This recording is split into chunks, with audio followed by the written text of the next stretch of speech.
लालची लकड़हारे की कहानी। सोहनपुर गांव में रामलाल नाम का एक लकड़हारा रहता था। वो अपनी जीविका चलाने के लिए गांव के पास के ही जंगल से रोज लकड़ियां चुनता और उन्हें बेचकर कुछ पैसे कमा लेता था। इसी तरह उसका गुजारा चल रहा था। कुछ दिनों के बाद रामलाल की शादी हो गई। उसकी पत्नी बड़ी खर्चीली थी, इसलिए अब उतनी लकड़ियों को बेचकर घर चलाना मुश्किल हो गया था। ऊपर से रामलाल की पत्नी कभी नए कपड़े खरीदने के लिए तो कभी किसी दूसरी चीजों के लिए रामलाल से बार बार पैसे मांगती थी। अगर पैसे न मिले तो रूठ जाती। रामलाल अपनी पत्नी से बहुत प्यार करता था, इसलिए उसकी नाराजगी वो बर्दाश्त नहीं कर पाता था।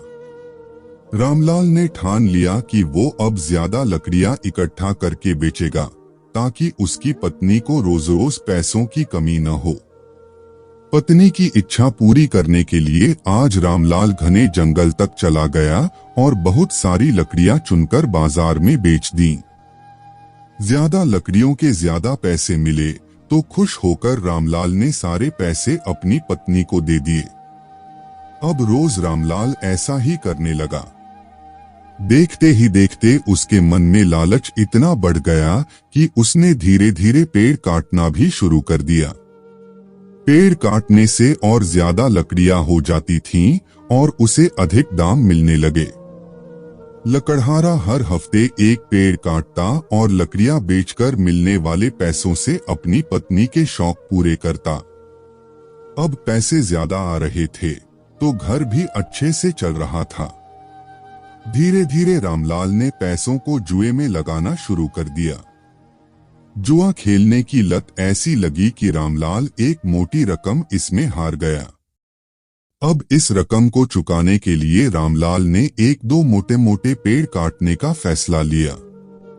जैसे ही रामलाल ने जंगल में जाकर अपनी कुल्हाड़ी को एक बड़े से पेड़ पर चलाने की कोशिश की तो उस पर पेड़ की टहनी ने हमला कर दिया। रामलाल चौंक गया। फिर उसे पेड़ की एक टहनी ने लपेट लिया। रामलाल कुछ समझ नहीं पाया कि यह सब क्या हो रहा है। तभी पेड़ से आवाज आई, मूर्ख, तू अपने लालच के चक्कर में मुझे काट रहा है।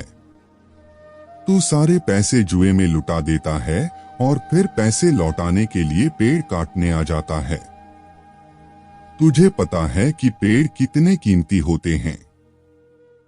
हमारे अंदर भी जान बसती है और हम तुम इंसानों को जीने के लिए हवा, धूप में छाया और भूख को शांत करने के लिए फल देते हैं। लेकिन तू अपने स्वार्थ के लिए हमें ही काट रहा है।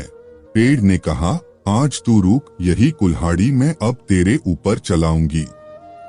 पेड़ की टहनी कुल्हाड़ी से रामलाल पर वार करने ही वाली थी कि वह गिड़गिड़ाने लगा। उसने माफी मांगते हुए कहा, मुझसे गलती हुई है, लेकिन मुझे सुधरने का एक मौका दो। अगर आप मुझे मार दोगे तो मेरी पत्नी का क्या होगा? वो अकेली पड़ जाएगी। आज से मैं किसी पेड़ को नहीं काटूंगा, यह प्रण लेता हूँ। यह सब सुनकर पेड़ को रामलाल के ऊपर दया आ गई। उसने रामलाल को छोड़ दिया। छूटते ही रामलाल भागकर अपने घर गया और पैसों के लालच में न आने का संकल्प ले लिया। कहानी से सीख, लालच में आकर पर्यावरण के साथ खिलवाड़ नहीं करना चाहिए। हमें ऑक्सीजन पेड़ से ही मिलती है। इन्हें काटकर हम खुद अपने जीवन में संकट को ला रहे हैं।